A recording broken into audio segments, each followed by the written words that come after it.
mbëggeel de dafa neex sentiment bu am doole la xoolal bu dee da nga bëgg nit nga nopp ko mu nopp la yaa ngi koy wax naan man de yow rek laay topp yaa ma gënal ñëpp te yaay sama dund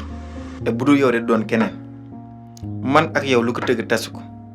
yàlla moo ñu boole xoolal moom mu ngi naan la yaay ki gën ci man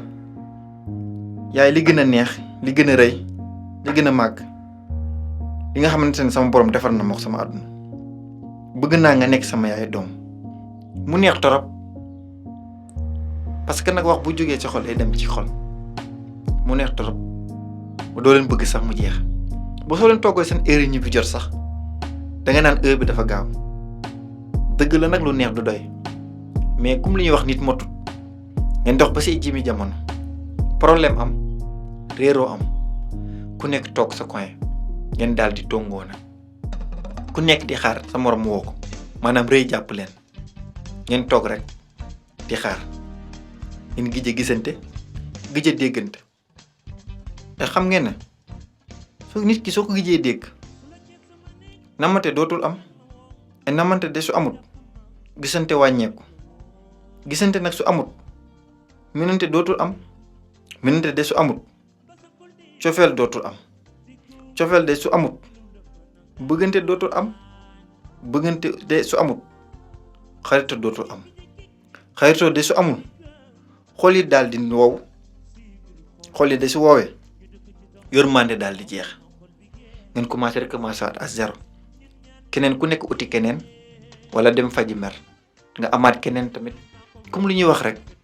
chaque début relation dafay neex parce que tout début est difficile chaque début relation day neex nga nekkaat ci bëggaat naan ko man moom mosuma woon bëgg maa ngi door a bëgg mu neexaat torop juum mënu ñàkk kooku juumaat tamit nga bàyyiwaat ko keneen est-ce que nag jotul nga taxaw seetlu xool xam ne saa yu méttee nga daw saa yu méttee nga uti keneen te liy neex mooy méttiwaat maanaam mbëggeel nu mu méttee daal noonu la neexee te yow instant bii moom da nga bëgg ku parfait te lu parfait amul si àdduna góor ñëpp ay kaane lañ jigéen ñi tamit ay kaane lañ da ngay nangu nekk ak kenn rek muy saf nga mu ñëwee ko jaamu ko yàlla parce que nag moo fi nekk su ko defee saa yu problème amatee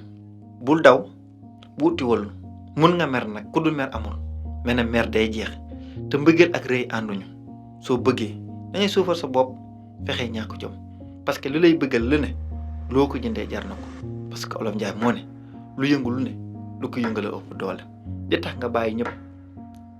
def sa meilleur ami góor koo xamante ne bu ngay juddu xamul dafa màgg mu soxla xam nga nopp ko ba nga xamante ne même sa yaay bu la jur sa soxla woon ci yow moom mu soxla la sa yaay day xaar nga bàyyi ñëpp ni moom te miir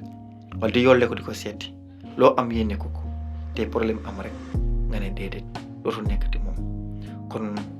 pour man perte temps la nit nag waroo perte si temps loo xamante ne jarul la te dara su la jaralee da ngaa war def ci affaire bi dara ku bëgg ku ne te mu jaral la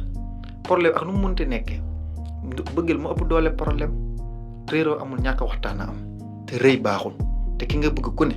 chaque jour bu dee yaa ngi koy wane la bëgg